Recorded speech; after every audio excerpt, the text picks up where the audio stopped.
Story Nest. A whimsical rainy day dawns, the world outside painted in soft shades of gray and glistening with moisture.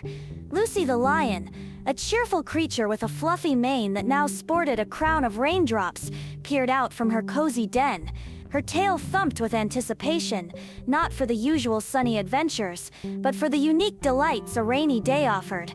Soon she spotted Timmy the turtle inching his way towards her. His usually dusty shell gleamed with fresh raindrops, and a tiny smile stretched across his wrinkled face. "Ready for some puddle jumping, Lucy?" he called out, his voice a cheerful squeak. Lucy bounded out, her paws making soft splashes in the growing puddles. Timmy, with a more deliberate pace, followed, his small legs working steadily. They found a particularly large puddle reflecting the cloudy sky like a watery mirror. "Cannonball!" Lucy roared playfully, leaping into the center, sending a spray of droplets into the air. Timmy chuckled and carefully waded into the puddle.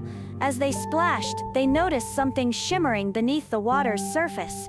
It was a smooth, colorful stone, its hues enhanced by the rain. "A treasure!" Lucy exclaimed, carefully picking it up with her paw. Their rainy day adventure continued as they explored more puddles, each holding the promise of a new discovery. A fallen flower petal transformed into a tiny boat, a glistening earthworm making its way across a wet leaf, and the joyful sound of raindrops drumming a rhythm on the world around them.